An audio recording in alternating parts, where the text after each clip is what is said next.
Après la mort de ses parents, Jane Eyre, orpheline, est élevée par sa tante Mrs. Reed. Elle vit dans le malheur, continuellement maltraitée par ses cousins. Pour s'être défendue contre les abus de son cousin John, Jane est punie et enfermée dans la terrifiante chambre rouge où son oncle est mort. Elle s'évanouit alors de panique après avoir cru avoir vu son fantôme. Jane est envoyée à Lowood, une école austère pour filles pauvres et orphelines, où elle endure la rigueur et les privations. Elle découvre rapidement que la vie est dure. À Lowood, Jane se lie d'amitié avec Helen Burns, une jeune fille douce et pieuse. Jane confie à Helen qu'elle a été maltraitée par Mrs. Reed, mais la jeune fille lui dit qu'elle serait bien plus heureuse si elle ne lui en gardait pas rancune.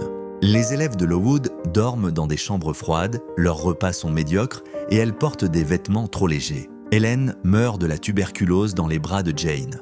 Lorsque les mauvaises conditions de l'école sont découvertes, plusieurs bienfaiteurs construisent un nouveau bâtiment et la vie des élèves s'améliore considérablement.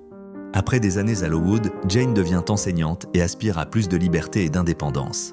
Elle décide alors de partir à la recherche d'une nouvelle vie et propose ses services dans un journal. La gouvernante de Thornfield Hall, Alice Fairfax, répond à l'annonce de Jane. Jane accepte le poste de gouvernante à Thornfield Hall, une vaste demeure mystérieuse où elle est accueillie par Mrs. Fairfax, la gouvernante en chef des lieux. Jane rencontre le maître de Thornfield, Mr. Rochester, d'une manière inattendue lorsqu'il tombe de cheval sur un chemin sombre et brumeux. Monsieur Rochester est très proche de la belle Blanche Ingram. La beauté et l'assurance de Blanche contrastent avec la propre simplicité de Jane. Le sentiment de distance et d'infériorité sociale pèse lourdement sur son cœur. Des choses étranges commencent à se produire dans la maison. Au milieu de la nuit, Jane sauve Monsieur Rochester d'un incendie mystérieux dans sa chambre qui semble être l'œuvre d'une main invisible. Au fil du temps, Jane et Monsieur Rochester se rapprochent, développant une relation complexe où l'amour et le mystère s'entrelacent. Rochester finit par avouer son amour pour Jane et la demande en mariage, provoquant une surprise et une joie immense chez la jeune fille. Le jour du mariage, un secret est révélé. Monsieur Rochester est déjà marié à une femme enfermée dans le grenier, Bertha Mason.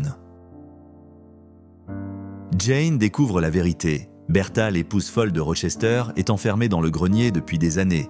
Rochester admet que c'est vrai, expliquant que son père l'avait piégé dans le mariage pour son argent. Une fois marié, il avait découvert que sa femme sombrait rapidement dans la folie. Il avait fini par l'enfermer dans le grenier de Thornfield. Lorsque Bertha s'en échappe, elle provoque les étranges événements au manoir. Malgré son amour pour Rochester, Jane quitte Thornfield Hall à l'aube. Elle erre seule dans la campagne anglaise, épuisée et affamée. Après avoir presque péri, Jane trouve refuge chez les Rivers John, qui est pasteur, et ses deux sœurs, Diana et Mary, une famille bienveillante qui l'accueille et lui offre un nouveau départ. Quelques mois plus tard, Jane apprend qu'elle a hérité d'une grande fortune de son oncle. Elle devient indépendante financièrement et aussi riche que Rochester.